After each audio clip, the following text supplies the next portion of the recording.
All right, you heard the music. The man is here. Arash Madani. Happy Friday. Happy Friday, Mr. Thomas. How we doing?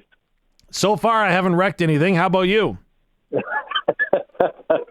I've wrecked the internet. I can't get a connection onto the stream, so my apologies to anybody trying to get on the web right now. Apparently, I broke the internet. Well, you know what? It was breaking news this week in the CFL. It didn't break the internet, but boy, there's been tons of things going, haven't there? Man, it's been all over the place. But honestly, Dave, I'd say nothing's really a surprise. Like when we were on last week on the cage, kind of talked about Ed Hervey moving on from Hamilton, going to Edmonton. I've been telling Barney for weeks that Rick Campbell's time in BC was likely coming to an end if they lost to the Riders in the first round of the playoffs. But I still think some more, like obviously there's some more moves ahead. Like, you know, that all the dominoes kind of have to fall. And the next big one, I guess, is the GM in Hamilton, although to me that's not as big a job as other GMs in the league, if that makes any sense. No, I understand what you're saying for sure. And that was going to be my question, because there are openings seemingly across the league. Ottawa needs a defensive coordinator. You talked about the GM in Hamilton. So Ed Hervey, is that the first most significant domino? Now some others can fill in, like there's still a head coach needed in Edmonton and BC now. Yeah, I would say that Edmonton had to make the first move in terms of what they were doing with GM. And now that Hervey's there, you know, everyone's expecting Rick Campbell's going to be the head coach with the Elks, which is fine. Okay, that's the next move. The GM job in Hamilton's an interesting one, Dave, because their structure is just unlike anything I've ever seen. So they have Scott Mitchell, who basically runs the show there, but he's also got his hands in the soccer operation, but nothing of significance gets signed off without Scott's imprint on it. They also have Orlando Steinauer, who's the president of football operations. Scott Milanovic isn't your traditional head coach. He's got a lot of say in how the roster looks like, and they want to fit a GM in there. Like, we're on the pecking order as the GM in the chain of command. Would it be fourth behind Mitchell, Steinauer, Milanovic? I'm not quite sure. I suspect the former Hamilton defensive coordinator, Mark Washington's, the favorite to get the Ottawa defensive coordinator job. But yeah, there's a bunch that still needs to happen, and there's talk Buck Pierce is going to end up as the head coach in BC. I just wonder if that happens. I know Ryan Rigmaiden's a big fan of his. I just wonder if that happens. The interesting point, and I defer to my knowledge of the sitcom The Office, and to quote, very nice. Whenever there's multiple managers, that works out well, doesn't it? So do you think Ed Hervey was maybe bailing a little bit on some dysfunction in Hamilton? Yeah, I just look, if you're Ed Hervey, you've been there a couple of years, and now you get to go back where you're a big brand in Edmonton. You get a fresh, brand new contract. I think there's a lot more job stability now. You get to hire your coach. He didn't get to do any of these things in Hamilton, you know, brand new owner. So there are a lot of reasons why you would take that job. I would say the Michael Scott and Dwight Schrute of the Canadian Football League would be a heck of a conversation to have. It may be more at the league office, Mr. Thomas, than it would be inside the walls of any organization. You know what I mean? Andy could fit in there somehow too. I'm sure of that. I'm sure of it. Yeah. Okay. Yeah. I would say Corey Mace is the Jim Halpert of the Canadian Football League. You know, like he's sneaky clever and is kind of running the show, but doesn't really want anyone to know it. You know? I see where you're going with that. Okay, I can appreciate that. Yeah. You know, it's funny. A lot of football executives, though, they'll keep their cards close to their vest. To me, it fascinates me in the fact that so many seem to be laying things out. Like Chris Morris, the new president of the Edmonton Elks, gave himself a self-imposed deadline of November the 24th to get his football operations staff in place. I'm like, okay. And now we've seen the new general manager out in British Columbia say that, hey, I'm going to go ahead and I'm going to move Vernon Adams Jr. Don't worry about it. I'm calling people right now. Like, Is this unheard of and unparalleled? Because that's just the first of many quarterback moves that I'm sure we can anticipate this offseason. Yeah, and I would suspect you're going to find Vernon Adams in Calgary next year. And I would suspect that Chris Morris is able to set that day of November 24th, 1 week after Grey Cup, because there were a lot of back-channel conversations that had been going on well before the season ended. Not that tampering ever exists in the Canadian Football League, Dave. I mean, that wouldn't happen at all. No. But the quarterback carousel is going to be an interesting one, because there's no way... when you throw for 5,000 yards, you have leverage. Isn't the Nick Arbuckle situation fascinating all of a sudden? Yeah. A dude that nobody wanted for the first 100 days of the league year. Like, he became a free agent Feb 15, didn't even sign with Toronto until the second week of camp. Now he's the Grey Cup MVP. Where does he fit into the equation? I talk to people around the league. They'll tell you Arbuckle's still a 2. He's not a 1. I mean, I don't know. He had a hell of a week, right? He had one great game where he didn't overextend himself beyond one throw. So where does he end up? Where's the dynamic of? I'm told Cody Fajardo is done in Montreal unless he's willing to play for a lot less. They're going to move forward Davis Alexander there.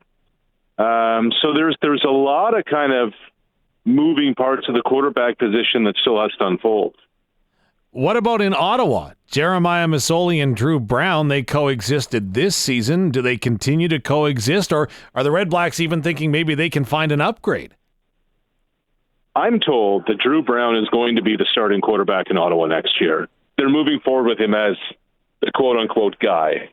And quite frankly, Dave, they weren't sure what they were getting in February when they signed him. Brown had never really been a franchise quarterback beyond, a couple of spot starts here and there. He'd never been a number 1. They're comfortable moving forward with Brown. So I don't know what that means for Masoli. Would Jeremiah be a number 2 and take number 2 money? Would that be a distraction the moment things go awry? Masoli obviously has a relationship with the play caller in Ottawa, Tommy Condell. But barring unforeseen circumstances, you can expect Drew Brown's going to be the guy with the Red Blacks. I know that people are going to despise me saying this, Arash Madani. The idea that McLeod Bethel Thompson, I thought, had a pretty good season, just didn't have any W's. Sure. But is he around next year? I think that's up to McLeod. I think if McLeod Bethel Thompson wants to continue to play pro football and wants to continue to play in the CFL, there will be a job waiting for him. McLeod's in an interesting situation. His wife is a movie producer that works on Marvel films. Mm-hmm. And McLeod is not just the tip money in the relationship. He's more like the parking. When they go for dinner, McLeod pays for the parking and Mrs. MBT pays for the rest. But he likes to play. He wants to play. Remember, he took a year off after they won the Grey Cup in 22. So I'm not sure. He checks a lot of boxes of what a starting quarterback needs to be, and he was productive. And I think if you make a list of the top 20 reasons why the Edmonton Elks didn't win a lot of games this year, McLeod Bethel Thompson's name doesn't appear on any list of the top 20 reasons. Absolutely. Okay, before we put the CFL to bed for today, Arash, Grey Cup, did Winnipeg blow it, or did Toronto win it, or was it a combination of both? Again, what did you see upon further review going over that Grey Cup? I mean, both things can be true, but the definitive play of the game for Toronto on offense was the touchdown pass from Arbuckle to Dijon Brissett, Grey Cup MVP to the top Canadian. And Dave, when you look at that play, guess what we found upon further review? 11 guys on the field on defense for Winnipeg. Yep. They played one short. Now, where does it get worse? What happens after that touchdown? Kickoff, Zach Calero's pick, next Toronto offensive play, 11 guys on the field for the Blue Bombers. Wow. I mean, look, this is the fourth quarter. It's still a game at this point, right? Yep. There's a one-score game, then a two-score game at that stage, and basic personnel with all the changes going on. Argo's flipping guys on the field, whatever. There was an injury for the Bombers. Back-to-back Toronto offensive plays in the fourth quarter. One was an immediate touchdown. The next one led to a touchdown. The Bombers didn't have enough dudes on the field. It was an exhibition of coaching malpractice by Winnipeg throughout the night. Toronto went and got it. And Dinwiddie coached the thing magnificently, and Arbuckle played it the way he needed to. But to not have the right number of dudes on the field and back-to-back defensive snaps, yikes. Arash, I'm not going to kid you. We're supposed to be happy on a Friday, and when you say the wrong number of players on the field in Saskatchewan, that still stings a little bit. Right. Just throwing that out there. One fewer, not one too many. Look, I know where my bread's buttered. I thought that would get some Rider fans happy that the rivals down the street. Like, it's one thing to count too many. These guys can't count enough. Yeah. Fair enough. I'll go with that. Now, I want to change gears, go to baseball a little bit. I had a dream last night that Juan Soto had signed in Toronto. I don't know what I was doing prior to said dream, but it is also... It's going to... It's also Tip O'Neill Award season, and you get an opportunity to vote on this when it comes to Canada's best baseball player. Is that right? Yeah, every year Canada's top player. Dave, I have to tell you, when I looked at the list this year, it surprised me how much quality there is. Like Nick Pivetta threw the second most innings ever by a Canadian this year. Wow. In Boston, Fergie Jenkins being the first. And he's not even in the top three. The way it works is you get 3 votes on your ballot. Whoever you vote one gets 5 points. Whoever you vote second gets 3, and whoever you vote third gets 1 point. I had to go with Vlad. I mean, it wasn't a AL MVP season like 3 years ago, but it was pretty close. He got my first vote. But then Josh Naylor of the Cleveland Guardians and Tyler O'Neill both hit 30 home runs this year. You know, and the Guardians-Yankees playoff series was terrific. Josh was in the middle of it. O'Neill's having himself a career renaissance. It didn't work out for him with the Cardinals. Ends up in the AL East, goes into Fenway Park, and just mashes. I know, Dave, that a lot of eyes are going to be on on the Olympics in February of 2026. Yeah. The World Baseball Classic is one of the most underrated global events out there. And Canada's got a shot to have a real team at the WBC in 2026. And if these guys continue to mash and they show up, and Freddie Freeman continues to play for Team Canada, we may be on to something a couple of years from now. Yeah, that will be fantastic ball for sure. When it does come to Canadian baseball players, though, he missed most of the season with that injury that kept him out of the Blue Jays bullpen. That's Jordan Romano. Do you think that he's going to be available to return from his injury? Have you got any insight? Well, there is a realistic chance. I'm not saying it's going to happen. There's a realistic chance Jordan Romano's not a Blue Jay next year. Wow. He's owed $7.5 million next season. 2024 was a disaster with injury for him. Will the Blue Jays non-tender him over the next few weeks? That's a real question. And they intimately are aware of what the injury is. They're very close to the luxury tax threshold. I can't foresee a scenario where the Blue Jays are going to sign a big-time free agent and keep Romano. And there's a scenario in which they don't sign a marquee free agent and are just saying, you know what, it may be time to part ways. Now, their bullpen was a weakness last year. Yeah. But, there's a real possibility. Now, that, you know how free agency goes, that can all change. But that's a real conversation piece around the Blue Jays, basically kind of going into the month of December. With Jordan Romano, it seemed to take forever for a diagnosis and or treatment plan. Is that due to the athlete? Is that on the team? Is that a combination of both, Arash? I think I don't know definitively the answer to that, but like there is nothing in sports that is more unhuman and unorthodox than over and over again every night throwing pitches as hard as you can. Shoulders, elbows, nerves, ligaments, all can be messed up. And sometimes it's not just a definitive injury. Sometimes an MRI doesn't just show everything.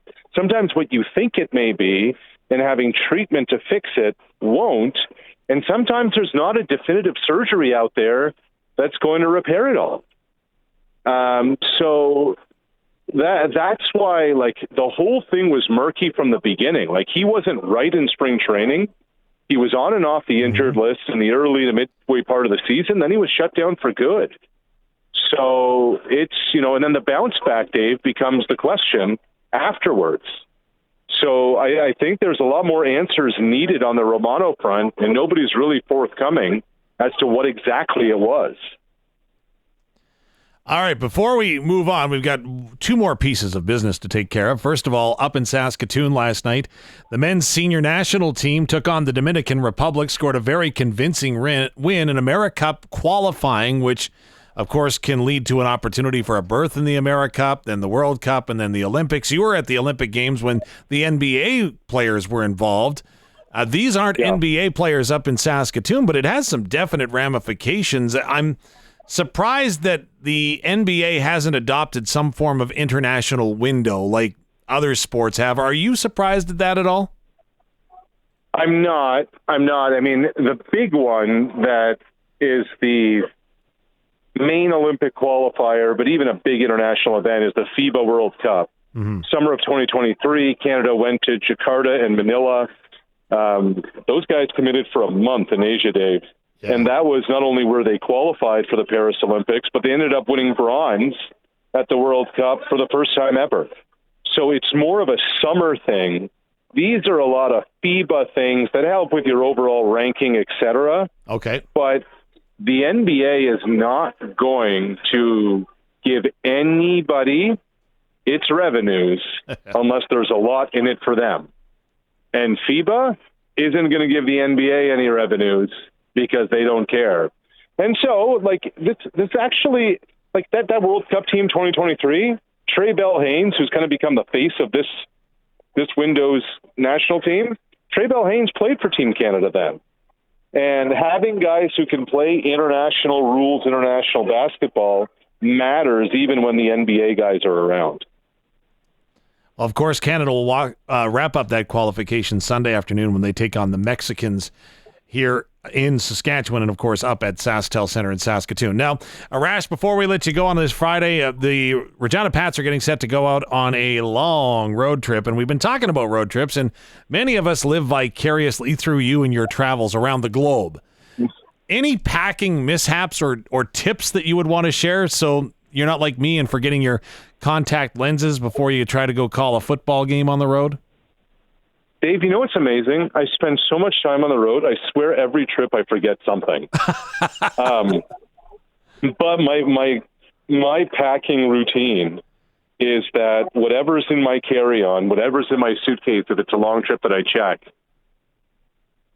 it just stays in that suitcase, stays in that carry-on. When I do the laundry, I don't mix my house, the clothes I have at home, and the clothes for the road. Each bag is its own. And then that way, I have a big wardrobe, but they're basically in a carry-on suitcase, a checked suitcase, or my home stuff. Then that way I'm not packing and unpacking. I get home, I do the laundry, I throw it back into that suitcase, zip it up, and wait for the next one. So that's my go-to move. That's a solid one because you never end up with a wrong tie or anything, I'm guessing, right? That's right. Wow. And you don't always have to wait for your liquids to be empty for your carry-on, you're able to refresh them. Even you don't need a last drop of toothpaste. Wait for that, Why do I think you're looking at me with that? Jeez. There you go. Arash, appreciate it as always. Again, thanks so much for your insights, and all your coverage of the CFL this season has been terrific. Again, we'll catch up with you next week. Enjoy your weekend. You too, Dave. Thanks, man.